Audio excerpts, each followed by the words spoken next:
নমস্কার। আজকের জনমত আমি একটু অন্যভাবে করতে চাই, তার কারণ কসবাতে যে ঘটনাটা ঘটেছে এই ঘটনা অত্যন্ত নারকীয়, নক্কারজনক ঘটনা। এই ঘটনা রেপ, যৌন নির্যাতন বা যে শব্দই প্রয়োগ করি না করে সেই শব্দ যথার্থ নয়, তবে আইনের চোখে এটি একটি অত্যন্ত হীন ক্রিমিনাল কাজ। এবং এমন একটা দিনে এটা জানাজানি হলো যে দিন বাঙালির কাছে অত্যন্ত শুভ, প্রিয় এবং আবেগের দিন। কত নতুন শুভ কাজ এই দিন শুরু হয়, আর সেই দিন এই ঘটনা জানাজানি হবার পর স্বাভাবিকভাবে সংবাদ মাধ্যমে এই ঘটনা জায়গা করে নেবে। আমরাও এই ঘটনাকে উপেক্ষা করে যেতে পারি না, তার কারণ যে কোনো ঘটনায় আমরা একটা নিরপেক্ষতা আমরা অবশ্যই বজায় রাখি। এটি ঘোষিত লাইন আমাদের। নিরপেক্ষতা বলতে এটা নয় যে অন্যায়ের বিরুদ্ধে চুপ থাকাটাকে নিরপেক্ষতা বলি না। আমরা মনে করি হচ্ছে ভালো কাজকে যেমন সহযোগিতা করা উচিত, তার প্রশংসা করা উচিত, ঠিক তেমনিভাবে যে সমস্ত ক্রিমিনাল অ্যাক্টিভিটিসগুলো হয় বা যা সমস্ত ঘটনা ঘটে যা সমাজের ক্ষেত্রে অত্যন্ত হানিকর, সেই ঘটনা নিয়ে সোচ্চার হওয়ার প্রয়োজনীয়তা রয়েছে। আর সব ঘটনার রাজনৈতিক উপকরণ হয় না, তবে রাজনীতিবিদরাও যেহেতু সমাজের মানুষ, তাই তাদের কাছে অনেকগুলো বিষয় থাকে। আজকের এই যে ঘটনা, এই ঘটনা নিয়ে আমি কোনো টিভি ডিবেট করতে চাইছি না। অবশ্যই এটা নিয়ে ভবিষ্যতে করব, তার কারণ এগুলোর অনেকগুলো দিক রয়েছে। সেই দিকগুলো আগামী সময়গুলোতে যত আসতে থাকবে সারফেস হতে থাকবে। তার কারণ আমাদের কাছে দগদগে হয়ে রয়েছে আর.জি. কর কাণ্ড, যেটা নিয়ে প্রবল রাজনীতি হয়েছে এবং অনেকের বিশ্বাস সেই প্রতিভাময়ী ডাক্তার নির্যাতিতা সে মনে হয় জাস্টিস পায়নি, এটা অনেকের বিশ্বাস। কিন্তু জাস্টিসের মধ্যে নিয়ে আসতেই হবে, যত দেরিই হোক। এবং এই ধরনের ঘটনা একেবারে সমূলে বিনাশ করতে গেলে একটা যে জাগরণের প্রয়োজন, সে কাজটি আমাদের সাংবাদিকরা সকাল থেকে করছেন। গতকালই আপনারা দেখেছেন বিভিন্ন আমাদের যারা সাংবাদিক তারা বিভিন্ন জায়গা থেকে তুলে নিয়ে আসছে। আপনারা আপনাদের অভিমত অবশ্যই নেব, কিন্তু আগে ঘটনাটা বুঝুন এবং জানুন কি ঘটছে। সেই নিয়ে সরাসরি চলে যাব একের পর এক প্রতিবেদন, আপনারা দেখুন। কসবার ল কলেজের গণধর্ষণ কাণ্ডে আগে গ্রেফতার হয়েছিল 3 জন, এবার গ্রেফতার নিরাপত্তারক্ষী। নির্যাতিতার অভিযোগ, নিরাপত্তারক্ষীর কাছে সাহায্য চেয়েও পাননি। কেন নিরাপত্তারক্ষী সাহায্যে এগিয়ে এলেন না? কেনই বা তিনি সবকিছু জেনে শুনে মুখ বন্ধ করে রাখলেন? কেনই বা পরের দিন ঘটনার কথা কলেজ কর্তৃপক্ষকে তিনি জানাননি? ভয়ে নাকি আরো অন্য কিছু চাপ ছিল? অভিযোগকারিনীর বয়ান অনুসারে তরুণীকে সাহায্য করার পরিবর্তে গার্ডরুম থেকে চলে যায় ওই নিরাপত্তারক্ষী। উল্টে ওই নিরাপত্তারক্ষী অভিযুক্তদেরই সাহায্য করেছিল বলে অভিযোগ নির্যাতিতা তরুণীর। পুলিশ সিসিটিভি ফুটেজে এই নিরাপত্তারক্ষীকে সেখানে দেখেছেন, তাহলে তাকে সক্রিয় হতে দেখা যায়নি কেন? এখানেই তো উঠছে প্রশ্ন। প্রথম থেকেই সন্দেহের তালিকায় ছিল এই নিরাপত্তারক্ষী। ধৃত 3 জনকে জেরা করে নিরাপত্তারক্ষীর কথা জানা যায়। বুধবার ঘটনার সময় ডিউটিতেই ছিল পিনাকি বন্দ্যোপাধ্যায়। কেন নিরাপত্তারক্ষী বাধা দিল না? কেনই বা নির্যাতিতাকে বাঁচানোর চেষ্টা করা হলো না? ঘটনার কথা কলেজ কর্তৃপক্ষকে কেনই বা জানানো হলো না? এই নিয়ে দীর্ঘ জিজ্ঞাসাবাদের পরে নিরাপত্তারক্ষী পিনাকি বন্দ্যোপাধ্যায়কে কসবা থানার পুলিশ গ্রেফতার করে। বেসরকারি নিরাপত্তা এজেন্সির সঙ্গে কলেজের চুক্তি বাকি ছিল আর কয়েক মাসের, তাই কি আর ঝামেলায় জড়াতে চায়নি নিরাপত্তারক্ষী পিনাকি বন্দ্যোপাধ্যায়? নাকি এতটাই ক্ষমতাশালী মনোজিতরা যে সব জেনেও মুখে রা কাটতে পারেনি নিরাপত্তারক্ষী? অভিযুক্তকে আড়াল করার চেষ্টা। কসবা কাণ্ডেও পুলিশের বিরুদ্ধে উঠল অভিযোগের আঙুল। অভিযুক্তদের নাম লুকানোর অভিযোগ পুলিশের বিরুদ্ধে। নির্যাতিতার অভিযোগপত্র থেকে নাম মোছানোর অভিযোগ। কেন নামের আদ্যক্ষর ব্যবহার? অভিযোগ উঠছে। পুলিশ অভিযুক্তদের আড়াল করার চেষ্টা করেছে। এফআইআর কপিতে উল্লেখ নেই অভিযুক্তদের পূর্ণাঙ্গ নাম। বিভিন্ন বর্ণ জে, এম ও পি দিয়ে তাদের বোঝানো হয়েছে। এখন প্রশ্ন একটাই, নাম গোপন করার চেষ্টা হলো কেন? ইচ্ছাকৃতভাবেই কি অভিযুক্তদের আড়াল করার চেষ্টা করেছিল পুলিশ? কোথাও দেখিনি যে অভিযোগকারীর অভিযোগ যার এগেনস্টে অ্যাকিউজডের নাম পূর্ণাঙ্গ নাম নেই। পূর্ণাঙ্গ নাম না থাকলে এটা তো কোর্টে গিয়ে প্রি নেবে যে আমি সেই আসামি নই, আমি সেই আসামি নই, এবং তারা সাথে সাথে বলবে যে যেই নামগুলো বলা হচ্ছে জে, এম, সে হাজার হাজার নাম হতে পারে এই নামের এগেনস্টে। আর দ্বিতীয় কথা হচ্ছে যে এদেরকে নামটা দেওয়া হলো না কেন, এই প্রশ্নটা থেকেই যাচ্ছে। আমার মনে হয় যে এই যে এফআইআরটা করা হয়েছে, এই এফআইআরটা বেসিক্যালি কোর্টে গিয়ে কিন্তু ট্রায়ালে টিকবে না, বিচারের সময় টিকবে না। পুলিশের রেকর্ডে মনোজিৎ। কসবা কাণ্ডে মূল অভিযুক্ত মনোজিৎ মিশ্রের নাম রয়েছে পুলিশি রেকর্ডে। মনোজিতের কুকীর্তি 2013 সাল এক ব্যক্তিকে ছুরির কোপ মারার অভিযোগ। এফআইআর দায়ের হলেও 2016 সাল পর্যন্ত অধরা। পরে এই নিয়ে কোনো তদন্ত হয়নি। 2017 সাল দ্বিতীয়বার কলেজে ভর্তি হয় মনোজিৎ। শুরুতেই ভাঙচুর চালায়। গড়িয়াহাট থানায় এফআইআর দায়ের। 2022 সাল এক তরুণীকে শ্লীলতাহানির অভিযোগ। কসবা থানাতে এফআইআর দায়ের। তখনও গ্রেফতার করা হয়নি মনোজিৎকে।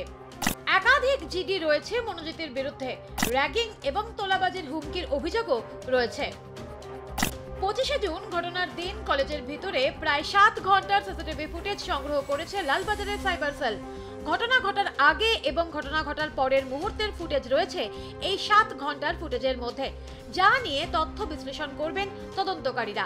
সায়ন্তিকা বন্দ্যোপাধ্যায়ের রিপোর্ট, আর+ নিউজ, কলকাতা।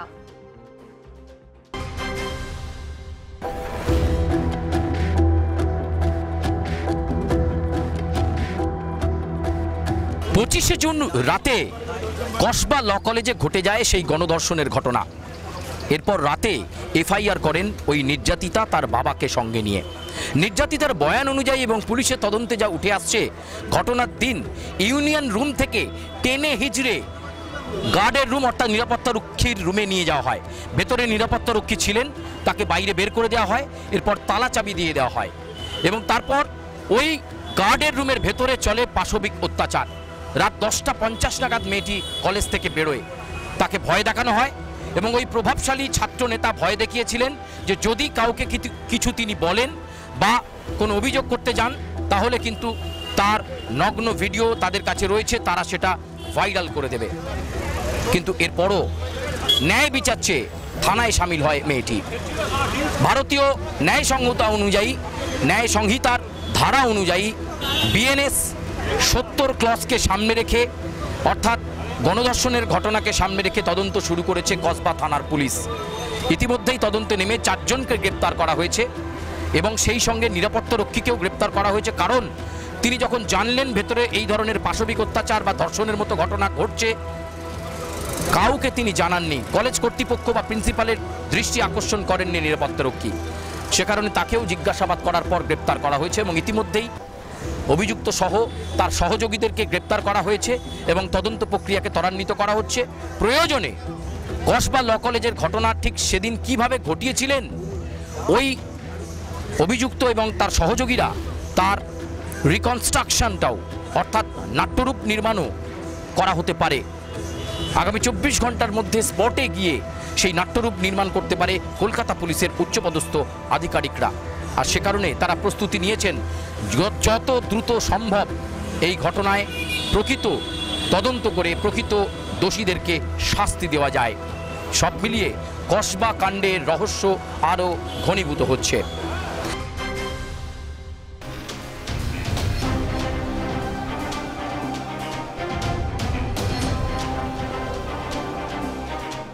কসবায় আইনের ছাত্রীকে গণধর্ষণের ঘটনায় উত্তাল কসবা এবং কসবা থানার সামনে ব্যারিকেড তৈরি করা হয়েছে। ব্যারিকেডের ওই প্রান্তে রয়েছে পুলিশ।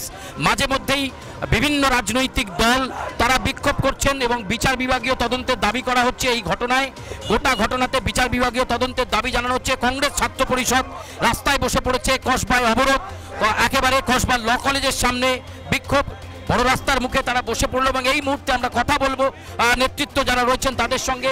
তাদের বক্তব্য আমরা শুনবো এই মুহূর্তে তারা কি বলছেন এবং এই মুহূর্তে তারা কি বলছেন সেটা তাদের কাছ থেকে একটু শুনে নেবো। আবার আপনাদের কাছে জানতে চাইবো এই যে কসবার ঘটনায় কি দাবি জানাচ্ছেন আপনারা। দেখুন, আমাদের পরিষ্কার বক্তব্য, স্বচ্ছ বিচারের স্বার্থে অপরাধীরা যাতে আড়াল না হয়, আমরা বিচার বিভাগীয় তদন্ত যাচ্ছি। আমরা দেখেছি অতীতের অভিজ্ঞতাতে এই রাজ্যের প্রশাসন সরাসরি ধর্ষকদের আড়াল করার চেষ্টা করে।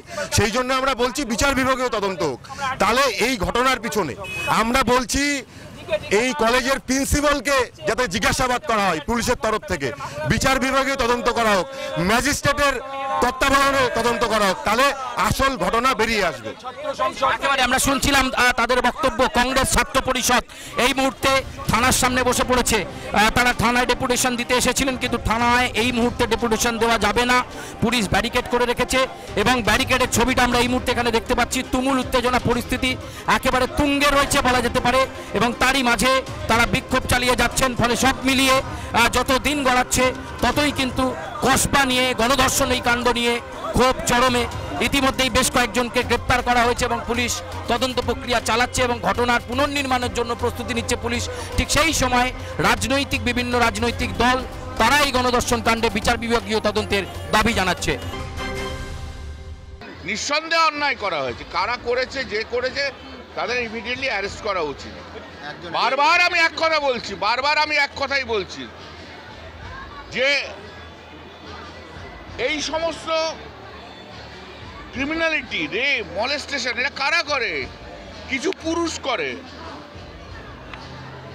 তা মহিলাদের লড়াইটা কাদের বিরুদ্ধে? যারা এই পারভার্টেড টাইপের পুরুষ, তাদের বিরুদ্ধে লড়াই করা উচিত। রাত জাগো দিন জাগো, নিরাপত্তার কি আছে? সব জায়গায় তো একই অবস্থা। পুরুষের মানসিকতা যতক্ষণ না ঠিক হবে ততক্ষণ পর্যন্ত এগুলো ঘটবে। আপনার পলিটিক্যাল এজেন্ডা আছে, আপনি নিয়ে মাইক নিয়ে এসছেন আমরা মিডিয়া থেকে, নিরাপত্তা সবই রয়েছে, কিন্তু একজন বন্ধু যদি বান্ধবীকে রেপ করে তাহলে সেখানে নিরাপত্তা কি করে দেবে বলুন তো আমাকে?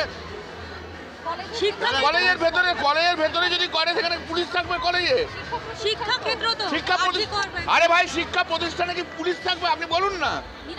নিরাপত্তা কাকে দেবে? নিরাপত্তা তো তার সহকর্মীরা দেবে। সেখানে সহকর্মীরাই রেপ করছে। তাহলে एफआईआर अगर आप पढ़ेंगे तो देखा जाएगा जिसके ऊपर जो मेन एक्यूज्ड है वो इस स्टूडेंट को, इस महिला को बुलाकर, इस लड़की को बुलाकर पोस्ट बांट रही थी according to the version of that girl कि कौन गर्ल्स सेक्रेटरी बनेगा, कौन फलाना बनेगा। तो इसका मतलब है वहाँ पे हर कॉलेज में तो कौन सा ऑर्गेनाइजेशन चलता है, टीएमसीपी का ही ऑर्गेनाइजेशन चलता है। तो वो जो मेन एक्यूज्ड है वो भी, और जिसके बारे में आप बात कर रहे हैं ये भी, इसके साथ तो फोटोज़ भी है बहुत सारे नेताओं के, सभी टीएमसी से रिलेटेड है। कब आप फ़ोटो कैसे डिलीट करेंगे? सोशल मीडिया में फ़ोटो है, आप डिलीट नहीं कर सकते। अभिषेक बनर्जी के साथ फ़ोटो है जो दर्शाता है कि they are associated with TMC. तो टीएमसी को इसकी रिस्पॉन्सिबिलिटी लेनी पड़ेगी। और मैं बोल रहा हूँ सिर्फ इस कॉलेज में नहीं, हर कॉलेज में ऐसे नेक्सस बन चुका है, ऐसी चीज़ें हो रही है। মুখ্যমন্ত্রী মমতা বন্দ্যোপাধ্যায়, আমরা পশ্চিমবঙ্গের মহিলারা আমরা এই দাবি রাখি যে আপনাকে দায় নিতে হবে। আপনার বাড়ি থেকে একটা স্টোনস থ্রো ডিস্টেন্স এই ঘটনা ঘটেছে, বারবার এই ঘটনা ঘটছে। It's not one of a kind, বিচ্ছিন্ন ঘটনা নয়। আপনি মুখ্যমন্ত্রী, আপনি পুলিশ মন্ত্রী, আপনি স্বাস্থ্যমন্ত্রী, the law and order lies under you. আমি আর প্লাস নিউজ চ্যানেল থেকে বলছিলাম। হ্যাঁ বলুন। এরকম একটা ঘটনায় আপনার ছেলের নাম জড়িয়ে গিয়েছে, কি বলবেন? প্রথমে জিজ্ঞাসা করব কেমন রয়েছেন এই মুহূর্তে আপনি, মনোজিতের আপনার স্ত্রী কেমন রয়েছেন এই মুহূর্তে? কিরকম রয়েছি আপনি নিজেই বুঝতেই পারছেন। সারাটা দিন ধরে মিডিয়াতে রানাগোনা দেওয়া পর্যন্ত হয়নি, কি ঘটনা হ্যান পুরো বিস্তারিত আমি সবই মিডিয়ার মাধ্যমে জেনেছি। ছোট থেকে যে ছেলেকে বড় করেছেন, যে ছেলের জন্ম দিয়েছেন, তার নামের সঙ্গে এরকম একটা ঘটনা, এবং যেরকমটা আমরা জানতে পারছি যে এটা প্রথমবার নয়, এর আগেও একাধিক ক্ষেত্রে কিন্তু মনোজিতের নামে এফআইআর দায়ের হয়েছে। কবে থেকে এইভাবে ছেলে বদলে গেল, কি বলবেন? না, একাধিক এফআইআর দায়ের হয়েছে যে কথাটা বলছেন, এটা হচ্ছে ওই কলেজটাই। আপনি যদি একটু ভালোভাবে আপনারা তদন্ত করেন, ওখানে এই প্রচলনটা আছে, গ্রুপ পলিটিক্সটা আছে। এর একটা গ্রুপ, ওর একটা গ্রুপ, ওর একটা গ্রুপ, ওর একটা, এটা প্রথম থেকেই সাউথ কলকাতা ল কলেজে আমি যদি দুবার গেছি ওই কলেজে, একবার টাকা জমা দিতে আর একবার প্রিন্সিপাল ছিলেন এই দেবাশিস স্যার তখন আমি গেছি। ওদের ওখানে এই প্রচলনটা আছে, এদের পক্ষ থেকে যে ওদের গ্রুপ পলিটিক্সটা খুব চলে ভেতরটা। আর এফআইআর সেই অর্থে যদি এর আগে হয়ে থাকে, আমি তো আমার তো জানা নেই, এফআইআর হলে তো নিশ্চয়ই প্রশাসন তার কাজ করতো। এবার হচ্ছে আর ওকেও ও আক্রান্ত, একবার সোমনাথ পণ্ডিত হাসপাতালে ভর্তি ছিল 3 দিন ধরে, এবং আর একবার আক্রান্ত হয়েছিল। কাদের দ্বারা আক্রান্ত হয়েছিল? ওই যে আদার গ্রুপ সিনিয়র জুনিয়রদের এখানে একটা, ওই তখন তো জুনিয়র ছিল না।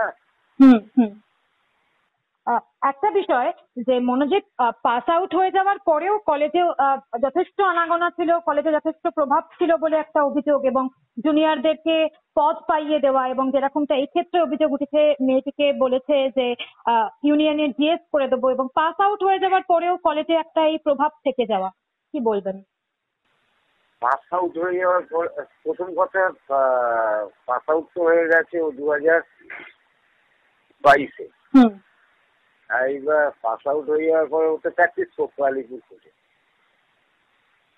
এইবার ও পদ পাইয়ে দেবে ওকে, তখন তো জানা উচিত যারা এই প্রশ্নটা তুলছেন তাদের জানা উচিত ওকে। ও তো কোনো দলের রাজ্য সভাপতি নয়, ছাত্র বা জেলা সভাপতি নয়, বা সর্বোচ্চ কোনো ক্ষমতা সম্পন্ন লোক নয়। তো ও পথ পাইয়ে দেবো কে? Who is this?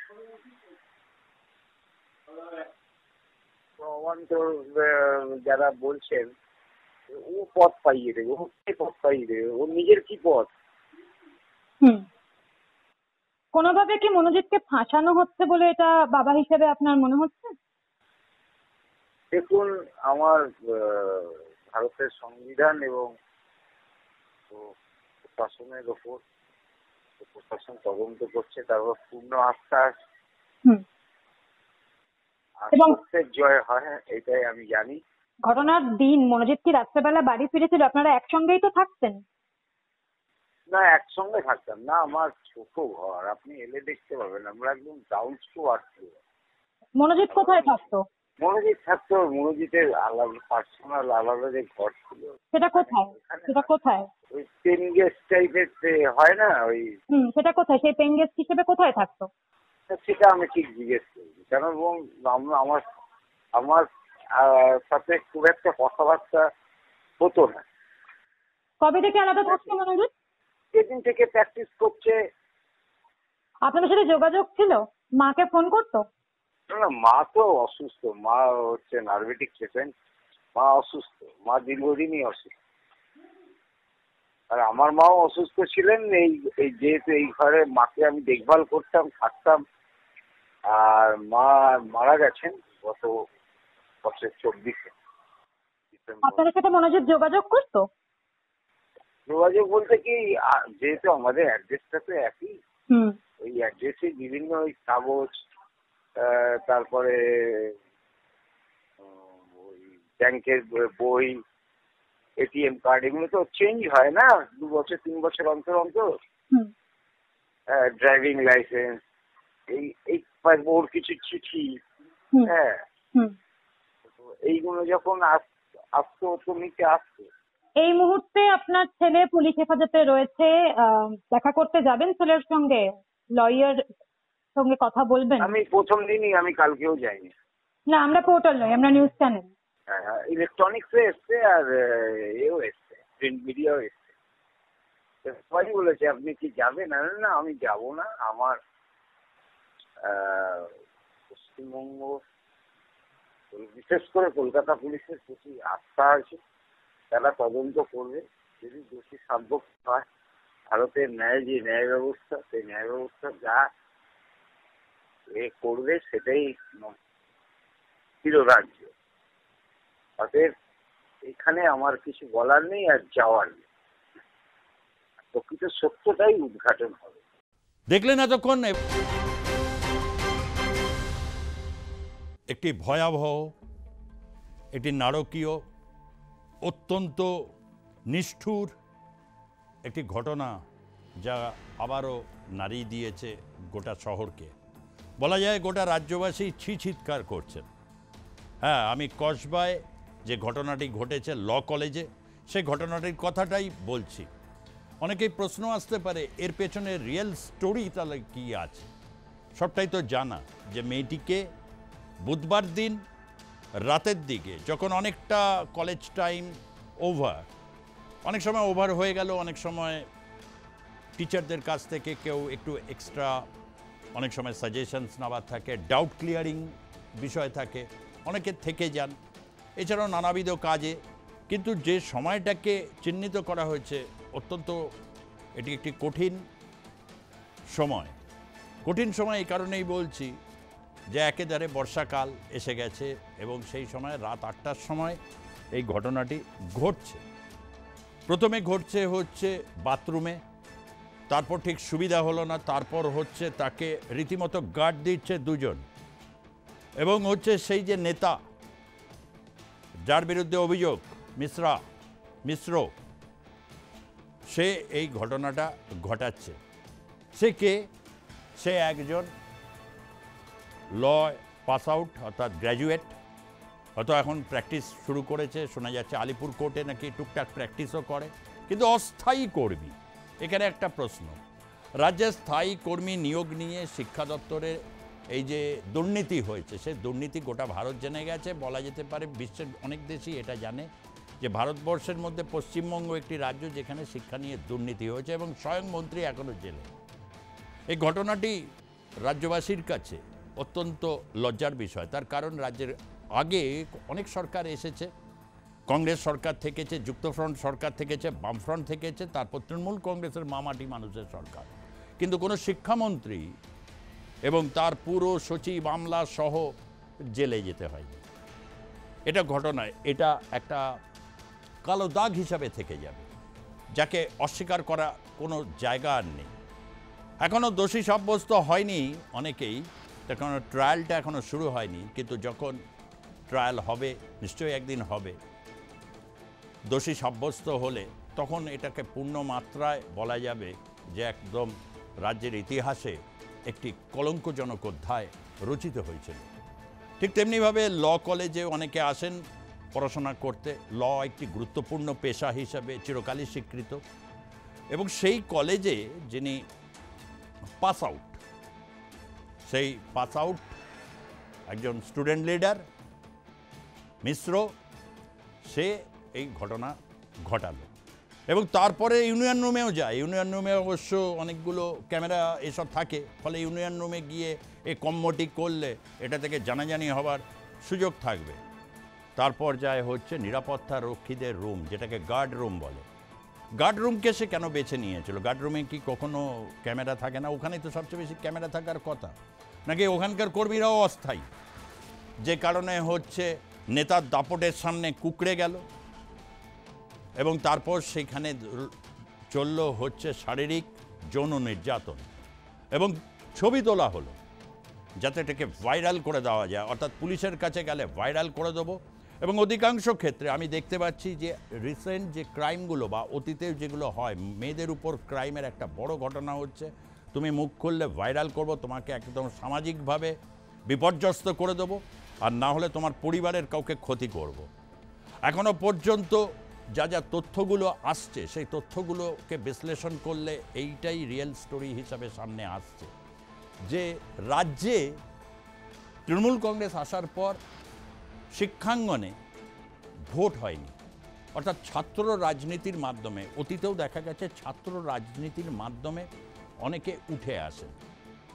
বিগত সরকার, যেটা বামফ্রন্ট সরকার ছিল, অনেক তাবড়ো এককালের ছাত্র নেতা 70-এর দশকে, যেমন সুভাষ চক্রবর্তী, শ্যামল চক্রবর্তী, বুদ্ধদেব ভট্টাচার্য, এরকম অনেক ছাত্র নেতা থেকে তারা একদম রাজনীতির শীর্ষে পৌঁছেছিলেন। মমতা বন্দ্যোপাধ্যায়, যিনি মামাটি মানুষের যে সরকার, সে সরকারের প্রধান, তৃণমূল কংগ্রেস তার হাতে তৈরি, তিনিও ছাত্র রাজনীতি থেকেই তো উঠে এসেছিলেন। তিনি ছাত্র রাজনীতি করেছেন এবং অত্যন্ত সক্রিয় ছাত্র রাজনীতি করেছেন। আরও অনেক তৃণমূল কংগ্রেসের নেতা আছেন যারা ছাত্র রাজনীতি থেকে উঠে এসে যুব রাজনীতি করেছেন, তারপর তারা রাজনীতিতে প্রবেশ করেছেন। কিন্তু এই আমলে যেটা হয়েছে যে ছাত্র নির্বাচন অর্থাৎ সংসদের নির্বাচনগুলো হয় না, ফলে অনেক ছাত্র নেতা বা নেত্রী হওয়ার স্বপ্ন দেখেছিলেন।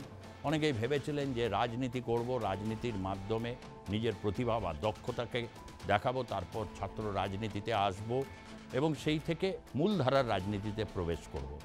কিন্তু দিনের পর দিন, মাসের পর মাস, বছরের পর বছর যদি ছাত্র সংসদের নির্বাচন না হয় এবং এক শ্রেণীর ছাত্র নেতারা সেটাকে যদি কুক্ষিগত করে রাখেন, তাহলে যা হবার তাই হয়েছে। অর্থাৎ তোমাকে আমি জিএস বানিয়ে দেবো, কাউকে বলল আমি তোমাকে অ্যাসিস্ট্যান্ট জেনারেল সেক্রেটারি এজিএস বানিয়ে দেবো, তুমি আমাকে একটু খুশি করো। এক একজনের ক্ষেত্রে খুশি করার ক্ষেত্রে এক এক রকম চাহিদা, এক একজনের ক্ষেত্রে খুশি মেটাবার জন্যে নানা রকমভাবে ছল কৌশল করতে থাকে। ঠিক এই ক্ষেত্রেও তাই হয়েছে। নির্যাতিতাকে প্রস্তাব দেওয়া হয়েছিল জেনারেল সেক্রেটারি করা হবে, তাহলে তুমি আমাকে বিয়ে করো, কেননা আমি তোমাকে দেখে লাভ অ্যাট ফার্স্ট সাইট হয়েছে। আর এইখানেই রয়েছে রহস্যটা, যে ছাত্র নেতা পাস আউট করে গেছে, গ্র্যাজুয়েট হয়ে গেছে, সে প্রফেশনে থাকবে বা রাজনীতি করবে। অনেক আইনজীবী তো রাজনৈতিক হিসাবে চিরকালই স্বাধীনোত্তর ভারতবর্ষে প্রতিষ্ঠিত হয়েছেন। এটা খুব স্বাভাবিক ঘটনা এবং মানুষ এটাকে খুব সম্মানের চোখে দেখেন। তার কারণ হচ্ছে যারা আইনজীবী থেকে রাজনীতিবিদ হয়েছেন তাদেরকে সম্মানের চোখে দেখেন মানুষ, যে এরা দেশে আইন প্রণয়নের ক্ষেত্রে যে অনেক উল্লেখযোগ্য ভূমিকা পালন করবেন, তার কারণ তারা আইন জানেন, বোঝেন এবং তার সাথে এখন আইন প্রণেতা। কিন্তু এসবের মধ্যে নেই। সেখানে হচ্ছে সে একটি অস্থায়ী কর্মীর চাকরি সে নেয়, ফলে তার কলেজে ঢোকার অবাধ সুবিধা হয়ে যায় এবং তার সঙ্গে নেতা, বিভিন্ন নেতাদের সাথে, কোন নেতা নেই তৃণমূল নেতাদের সাথে সে ছবি তুলেছে। অনেকেই এরকম বলেন যে ছবি তুললে এই যুক্তিই আসে, আমি জানি বারবার এই যুক্তি আসে, কি করব, বিভিন্ন সামাজিক অনুষ্ঠানে যেতে হয়, রাজনীতিবিদ তো বিভিন্ন জায়গায় যেতে হয়, মানুষের সাথে সংযোগ রক্ষা করতে হয়। এটা সত্য। তার কারণ আমি এটা বিশ্বাস করি, যারা রাজনীতি করেন তাদের পরীক্ষা দিতে হয়। বিশেষ করে সংসদীয় রাজনীতিতে যারা থাকেন বা যারা মিউনিসিপ্যাল কর্পোরেশন হোক বা বিধায়ক হন বা পঞ্চায়েতেরও যারা সদস্য থাকেন, তাদের তো 5 বছর অন্তর একবার তো ভোটে দাঁড়াতে হয়, মানুষের কাছে পরীক্ষা দিতে হয়। ফলে তাদের সামাজিক যোগাযোগ বেশি থাকবে, এটা খুব স্বাভাবিক। যে সে ছবি তুলবে, এটাও ঠিক স্বাভাবিক। কিন্তু এখানেই রাজনীতিবিদরা সবচেয়ে বেশি পরীক্ষায় কেউ কেউ পাস করেন খুব ভালোভাবে, আবার কেউ কেউ হচ্ছে দুর্ধর্ষভাবে ফেল করে যান। এই যাদের ছবি আসে, কিছুদিন আগে একটা দেখছিলাম একজন ছবি জানিয়ে আমার ভিডিও করা আছে, আমি এই নিয়ে প্রোগ্রাম করেছি আপনাদের কাছে। সেখানে একজনকে কি নারকীয় অত্যাচার করলো একটি মেয়েকে, সে হচ্ছে ব্লু ফিল্মের র্যাকেট চালায় এবং যাকে ধরা হলো, অনেক দিন পর পুলিশ তাকে ধরতে পারলো। তার ক্ষেত্রেও দেখা গেছে অনেক বড় বড় তাবড় নেতাদের সাথে ছবি, একই যুক্তি এসেছে। সেদিনও তাই বলেছি যে সমাজে তো অনেক ভালো ভালো লোক আছে, তারাও তো নেতাদের সাথে ছবি দিয়ে পোস্ট করে, তাদের নিয়ে তো কোনো কথা ওঠে না। কিন্তু কথা তখনই উঠবে যখন এই ধরনের ক্রিমিনালরা বা যারা শাসক দলকে অবলম্বন করে তাদের হচ্ছে হীন স্বার্থ চরিতার্থ করবে, তখনই আসবে। একটা কথা আছে না, আপনি অনেক ভালো কাজ করার পর আপনার নাম ডাক যশ এসব প্রতিষ্ঠিত হবে, কিন্তু একটি বাজে কাজ আপনাকে অনেকটাই কিন্তু ধুলোয় মিশিয়ে দেবে, সামাজিক সম্মান হানি হবে এবং পরাজিত হবে হচ্ছে রাজনীতি বা সেই রাজনীতিবিদদের জৌলুস। তাদের অতীতের অনেক ভালো ভালো কর্মকাণ্ড অনেক সময় ঢাকা পড়ে যায়, তার কারণ নতুন প্রজন্ম আসে, সেই পুরনো প্রজন্ম অনেকে হারিয়ে যায়। নতুন প্রজন্মের কাছে সেই সব নেতাদের কি করে তারা যে অনেক উল্লেখযোগ্য ভূমিকা পালন করেছেন সেই সুযোগ কিন্তু অনেকটা কমে যায়, আর এখানেই থাকে বিপদ। ফলত সামাজিক অনুষ্ঠানে অংশগ্রহণ করা, কিন্তু এই ছবিগুলো কিভাবে আসে সেটা কিন্তু রাজনীতিবিদদের ভেবে দেখা দরকার। এই রকম একটা নারকীয় জঘন্য এই সমস্ত কাজ, বিশেষ করে যখন প্রায় বর্ষপূর্তি আরজিকর কাণ্ডে গোটা শহর তোলপাড় হয়ে গেছিল, গোটা রাজ্য তোলপাড় হয়ে গেছিল, গোটা দেশ hashtag RG Kar rape victim, RG Kar incident নিয়ে নানা হ্যাশট্যাগ ট্রেন্ডিং গোটা ভারত ছেয়ে গেছিল। সবাই এই যে একজন প্রতিভাময়ী একজন ডাক্তারের এই রকম নৃশংস হত্যাকাণ্ড, রেপ এবং মার্ডার কেস গোটা শহরের বিবেককে নড়িয়ে দিয়েছিল। ঠিক প্রায় তো সামরিক কাণ্ড, এই ক্ষেত্রে মারা যায়নি, সৌভাগ্য আমাদের।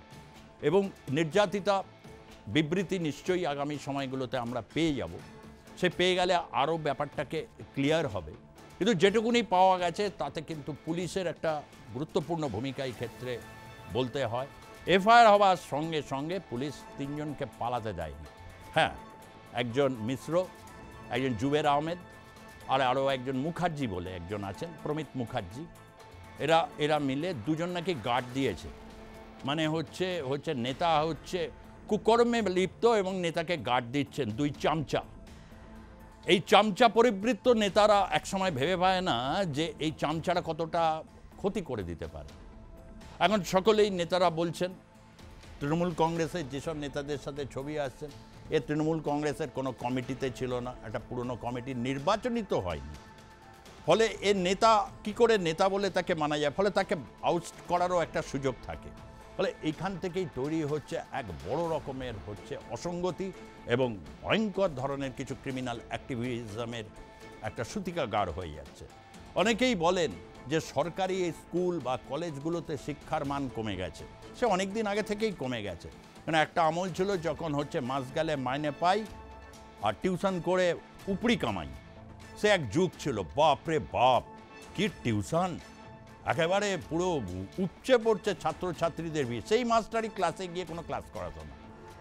মানে আমাদের ছাত্রাবস্থার কথা বলছি। আমরা প্রত্যেকেই, অনেকেই রয়েছেন তাদের কথা জানি না, কিন্তু আমি তো ভালো বাংলা মাধ্যম স্কুলেই পড়াশোনা করেছি, তাই আমি চিত্রগুলো অনেকটা জানি, অন্যান্য কোথায় কি হয়েছে না হয়েছে। আর এখন অনেকে স্টুডেন্টকে পাঠাবেন কি ভরসায়, তার কারণ বেসরকারি স্কুল কলেজগুলোতে যে পরিমাণ ফিস দিতে হয়, যে পরিমাণ অন্যান্য আনুষঙ্গিক খরচ আছে, তা কুলিয়ে উঠতে পারছে না। বেসরকারি জায়গায় অনেকে চাকরি বাকরি করেন, যেভাবে আর কি কর্মসংকোচন হচ্ছে এবং বিভিন্ন ক্ষেত্রে লে অফ, ছাঁটাই, নানা কিছু হচ্ছে, তাতে জীবনযাপনের মান এই উচ্চস্তর থেকে ধূপ করে নিচে পড়ছে। ফলে বেসরকারি স্কুল কলেজগুলোতে কিভাবে তখন টেনে তুলবেন, বা কেউ ইংরেজি মাধ্যমে পড়ছেন বা বিভিন্ন সেই ক্ষেত্রে সরকারি জায়গায় এসে সেই মাধ্যমে ক্লাস করা খুব মুশকিল। এইরকম একটা বিপর্যয়কর পরিস্থিতির মধ্যে সুযোগ নিচ্ছে কিছু এই ধরনের যারা বলছেন তারা নাকি রাজনীতির সাথে রয়েছেন, তারা নেতা হিসাবে পরিচিত এবং তাদের ভয়ে কম্পমান বিভিন্ন ব্যক্তিবর্গ। তাহলে আজকের সমাজে, যে সমাজ এত বড় একটা পরিবর্তন ঘটালো, মানুষ যেভাবে ভোট দিয়ে শাসক দল তৃণমূল কংগ্রেসকে সমর্থন জানাচ্ছেন এবং যে দলের নেত্রী মমতা বন্দ্যোপাধ্যায় নিজে একজন সংগ্রামী এবং প্রতিবাদী বিদ্রোহী একজন নেত্রী হিসাবে জনমানসে চিত্রিত, সেই সব দলের ছাত্র নেতাদের কয়েকজনের বিরুদ্ধে এই ধরনের যখন অভিযোগ আসে, গোটা সিস্টেমটা তখন কিন্তু থরহরি কম্প হয়ে ওঠে। আর ঠিক কসবা কাণ্ডে এরকমই কিন্তু ঘটনা ঘটেছে। বিরোধী রাজনৈতিক দল এখন অস্ত্রে শান দিচ্ছে, এটাকে কিভাবে রাজনীতি করা যায়, হয়তোবা আবারও সিবিআইয়ের দাবি উঠবে, তারপর যেই কি সেই।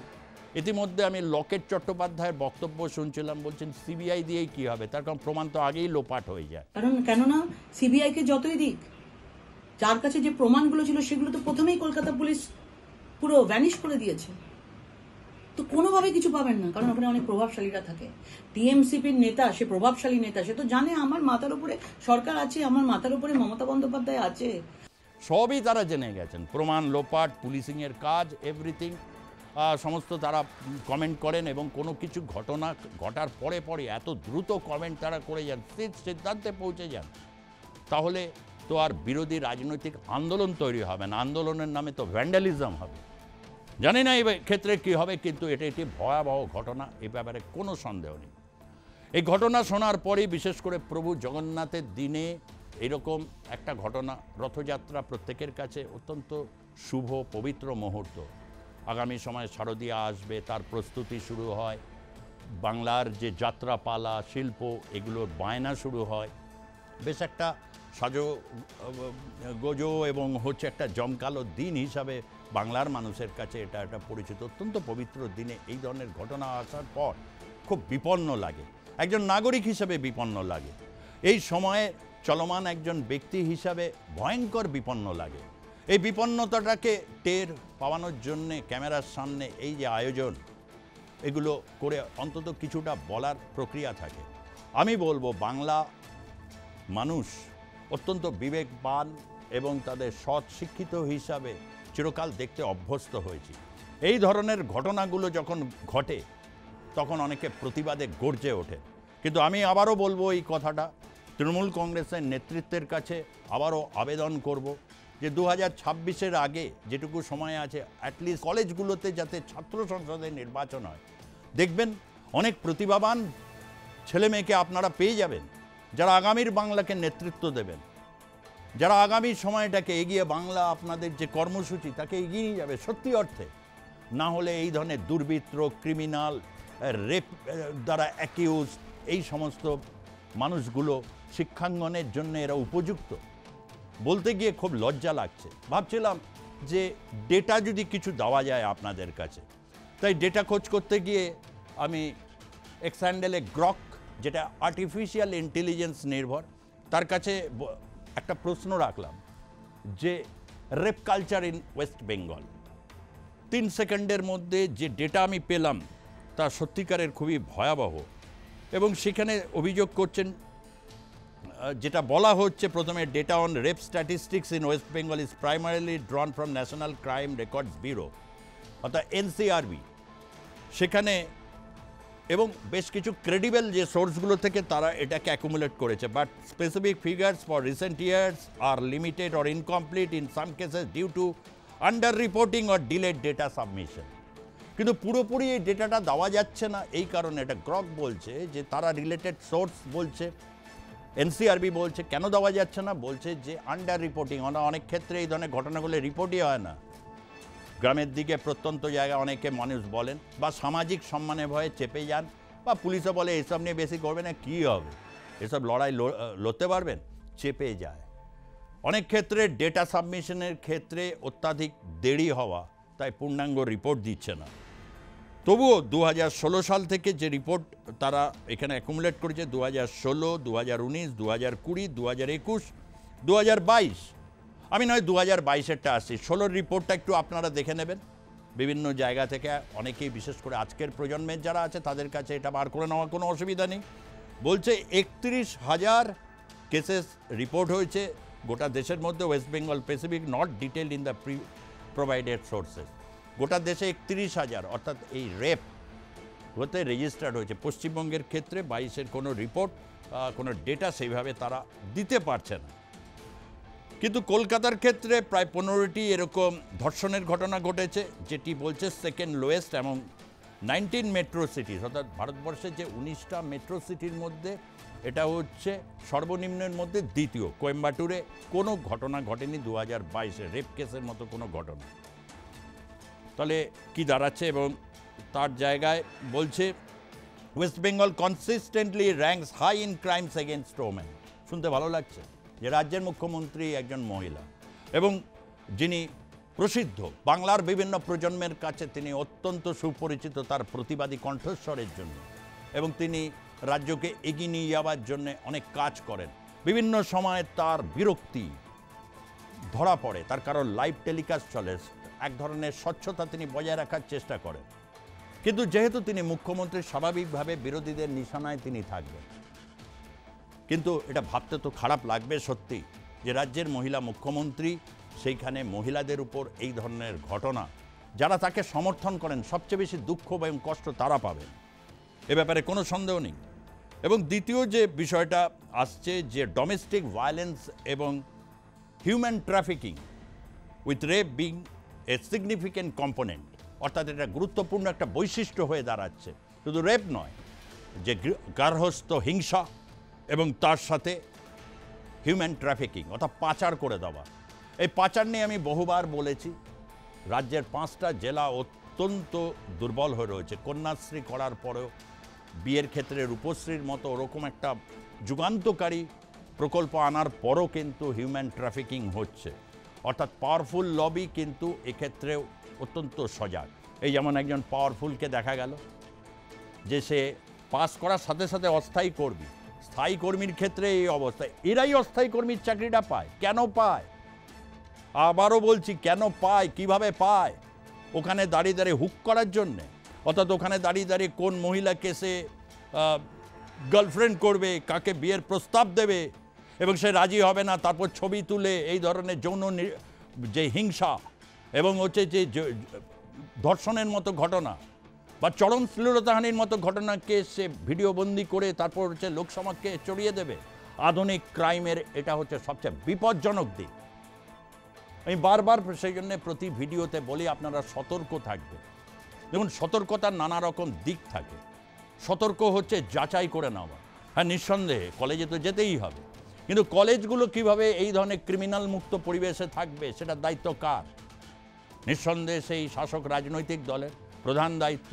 তখন বিরোধীরা যদি তাদের যুক্তি অনুযায়ী মেনে নিই, অর্থাৎ শাসকের যুক্তি হিসাবে বিরোধীরা হচ্ছে রাজনীতি করার জন্য তারা সুযোগ খুঁজছে, যদি তাই নিয়ে তাহলে তো আরও বেশি সতর্ক হওয়া উচিত, নির্বাচন করা উচিত। আচ্ছা, নির্বাচন না করলে কি করে আপনি নতুন নেতা নেত্রী কারা আছে, কারা ভালো, কারা হচ্ছে ছাত্র সমাজ কাদের পছন্দ করেন, এটা বুঝবেন কি করে?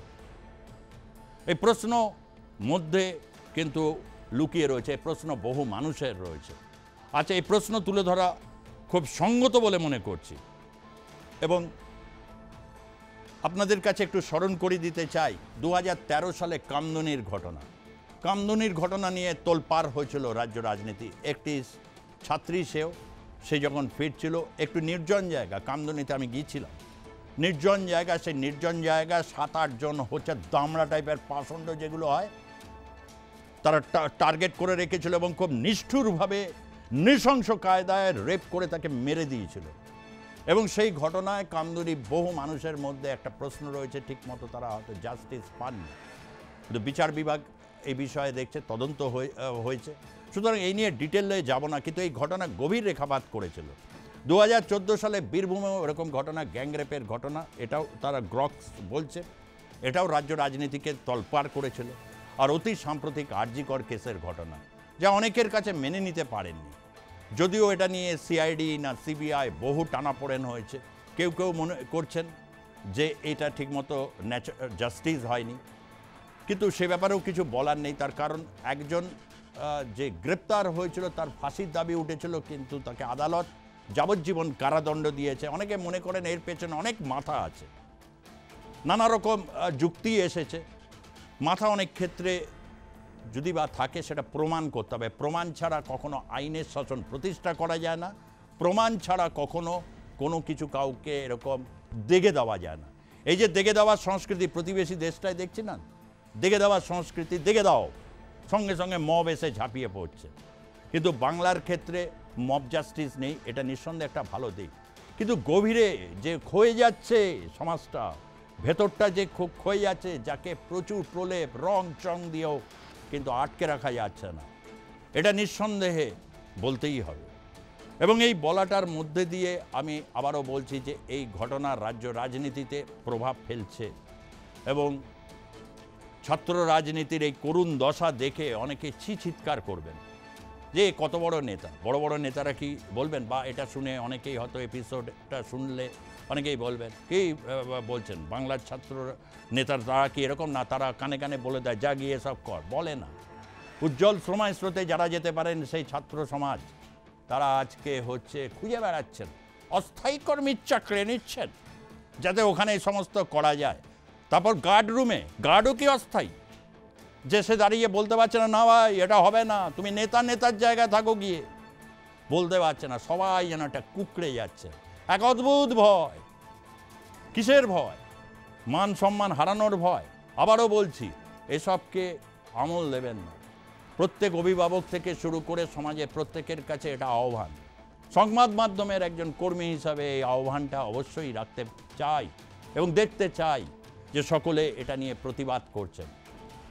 রেপিস্টের রাজনৈতিক ধর্ম কোনো কিছু হয় না, তার রং হয় না। ক্রিমিনালের আবার কি রাজনীতি? রাজনীতি অত্যন্ত একটি উচ্চমার্গের বিষয়, রাজনীতি বলা হয়। এটা নীতির রাজা, একদম শ্রেষ্ঠত্ব থাকবে, যে সে নেতা হবে নাকি, আর তাকে মানবেই না মানুষ কেন?